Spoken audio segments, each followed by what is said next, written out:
My name's Jennifer, a 32-year-old working professional. My husband Donnie is a 30-year-old employee, and we tied the knot 2 years ago. While he might come off as somewhat unreliable, he's a gentle soul who's perfectly capable of handling housework. I'm a driven working woman, gaining satisfaction from my work and the results I achieve. I work in the New York metropolitan area, a meritocratic environment where hard work is rewarded. However, there are possible relocations and no precedent for maternity or parental leave. Female employees tend to resign upon getting married or having children. I, too, preferred work over housework and initially had no intentions of getting married. When Donnie proposed to me, saying he wished to marry me, I turned him down, stating, "I like my current job. I'm a section chief now, but I want to aim higher. I can't imagine settling down or having kids." Yet, Donnie understood me, promising that we would share housework and wouldn't have kids. Eventually, I gave in to his understanding nature and agreed to get married. We both work, so sometimes we don't exactly split the chores as planned, but we help each other out, and I think we manage pretty well. We've had our share of annoying comments from my in-laws like, "Prioritize your home over your work," or "Aren't you gonna have kids?" But it's not too troublesome since Donnie always stands up for me. Living with Donnie has been a pleasant experience, and I've come to appreciate the beauty of married life. Then one day, I was called by my supervisor, the department manager, for a potential transfer to a branch office. He asked, "What do you think? The place of work would be a regional branch, but you'll be called back to headquarters after 2 years. You'll be a section chief at the transfer location, and if you keep up the good work, promotion is guaranteed upon your return. You could even become the first female department head. Not a bad offer, is it?"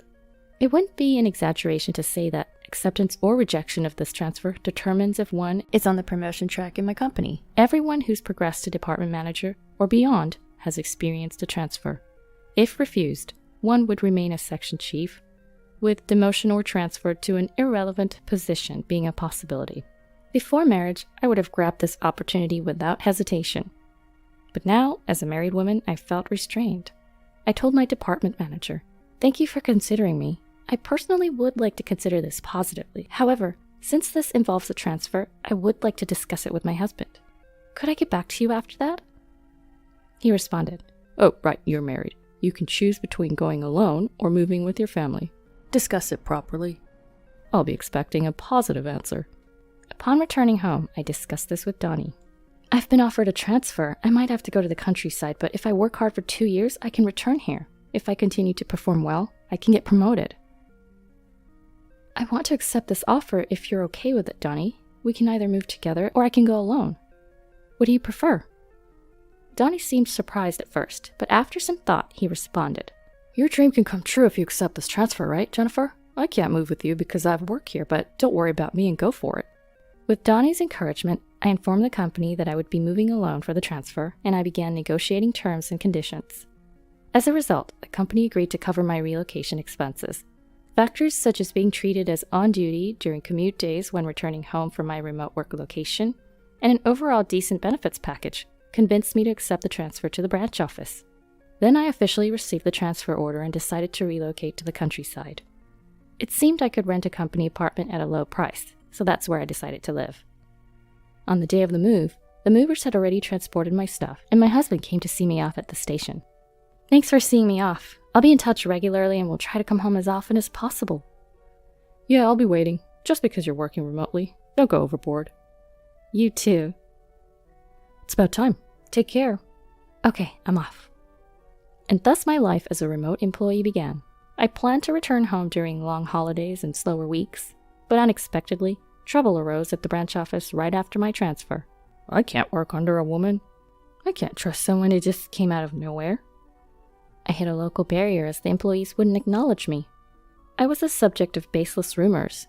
My instructions were not followed, and even my phone calls were not transferred. During such times, a serious mistake occurred in a project that a subordinate had been advancing, deliberately excluding me. The subordinate in charge was pale with shock. Of course, as his supervisor, this was my responsibility. I was caught up dealing with the problem, apologizing, not just recovering the lost ground, but also needing to improve relations with the subordinates. My supervisor, seeing my plight, gave me some advice. "I've experienced a transfer myself, so I understand your struggle. It may seem unfair, but you can't force your correctness here. It's important to communicate well, understand others, and make connections horizontally. Taking my supervisor's advice, I worked on creating horizontal connections by spending more time with everyone at the branch. I had not joined the neighborhood association, but I learned that the company's rental housing was part of a neighborhood association group, so I joined there too. Before I knew it, I was struggling to find personal time and couldn't make it back to my home where my husband was waiting. I kept in touch with my husband, but after a few months of working remotely, it became difficult to reach him at night, by phone or through text. I'm working late every day because it's tough at work. I was tired and fell asleep. Since my husband said things like that, and I was also busy, I listened without suspecting anything. Focusing more on my work, I continued to immerse myself. One time during a long holiday when work was slow, I decided to return to my home in New York at short notice. However, I couldn't reach my husband by phone or text, so I returned from my remote work location without notice. When I opened the door to my home for the first time after a long time, something felt odd. Then, a woman I didn't recognize rushed to the door, saying, "Justin, welcome back. If I knew you were coming home early, I would have prepared." The woman and I, seeing each other, were shocked into silence. Breaking the silence, the woman was the first to speak. "May I ask who you are?" "And who might you be? This is my home." "There must be some mistake. I live in this house." After arguing back and forth without resolution, we decided to step outside to check the house number. To my surprise, the nameplate was the custom one I had ordered. "The key fits, the nameplate's correct. This is my house. I'm gonna go in." "Wait, what do you mean? Stop it." Ignoring the woman's protests, I pushed past her and made my way into the house.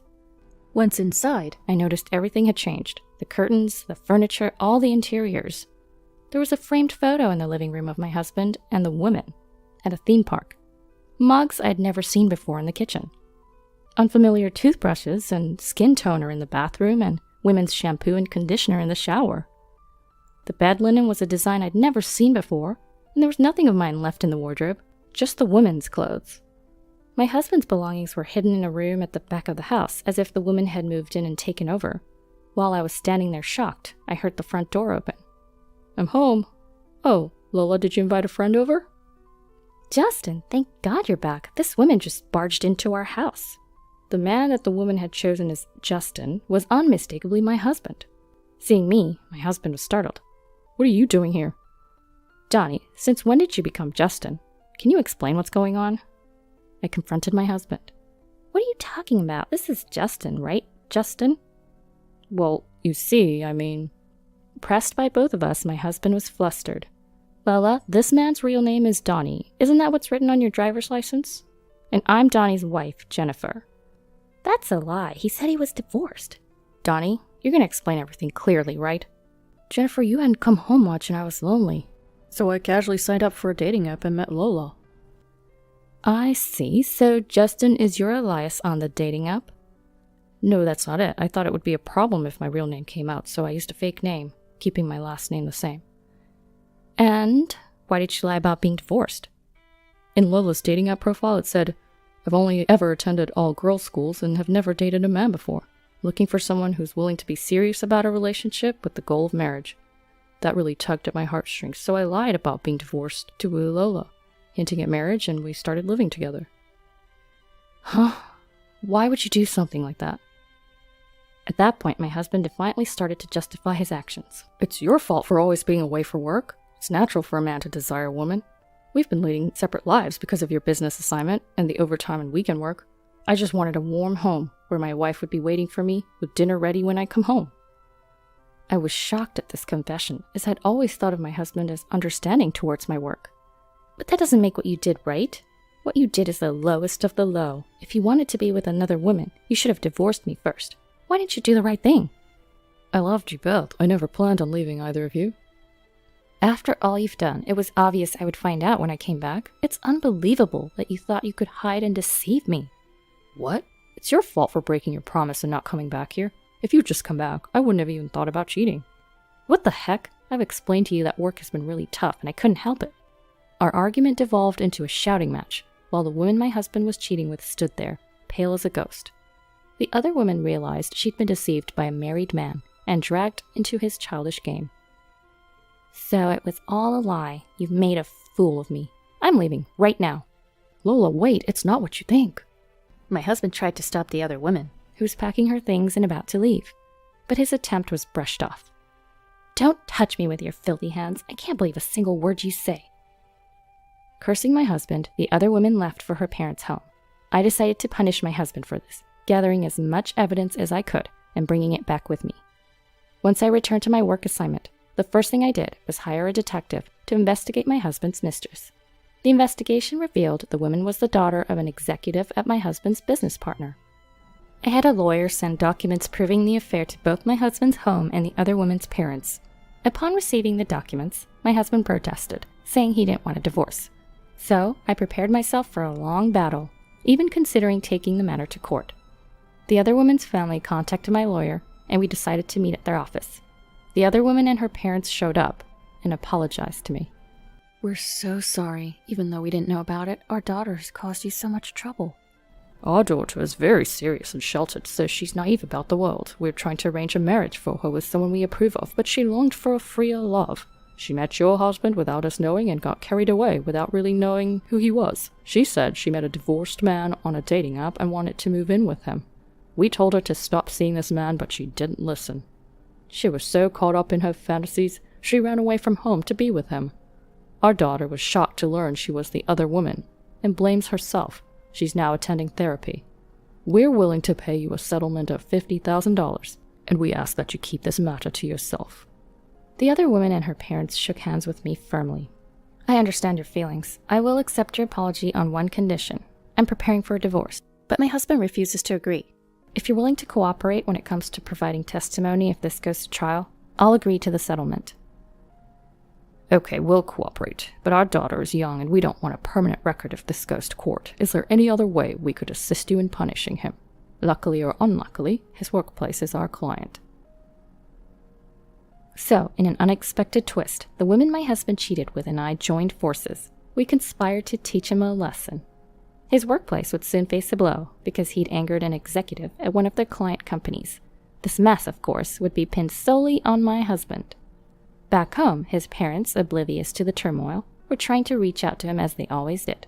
"Jennifer is not answering our calls and she won't return them either. Is she so engrossed in work that she forgot about us? When is she coming back? We miss seeing our grandchild."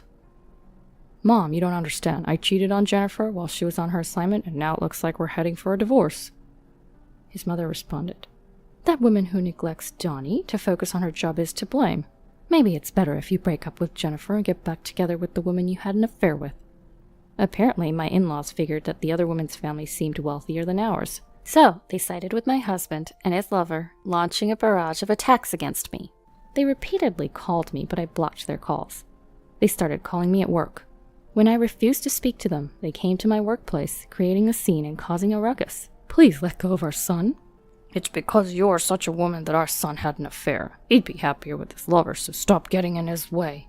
And I said, "What on earth are you talking about? I want to divorce Donnie. He's the one who's refusing. Besides, the woman he cheated with has no intention of getting back with him. After all, he tricked the daughter of a business executive into dating him." They're pretty angry. It's going to be a lot of trouble. The moment they realized their son had angered a major client, my in-laws suddenly switched sides and tried to cozy up to me. "Oh no, we didn't know it had come to this. We must have misunderstood. We're sorry. Our son is a fool, but he's remorseful. You'll forgive him, won't you, Jennifer?" I must decline. You just finished berating me, and now you're asking for my forgiveness? Please leave. They refused to leave, so I had them escorted out by security. Since they had caused a commotion, my company decided to sue them for business obstruction. After all that, I finally received my compensation from my husband and got my divorce. The other woman's family also demanded compensation for violation of her chastity and her psychiatric treatment costs. With the loss of his standing at the company due to his mistakes, and having to pay hefty compensations, my husband was now drowning in debt. He couldn't afford to quit, and he was cornered. 2 years had passed since my assignment started when everything finally settled down. I finished my assignment successfully and was getting ready to return to the main office. My hard work had paid off, and I had been promoted to the position of department manager. Had I not taken the assignment, I might still be living in a loveless marriage. But I guess a man like him would have had an affair sooner or later, and I would have clashed with his parents. I've realized that I really am better suited for work than family life, and I'm incredibly fulfilled and happy now.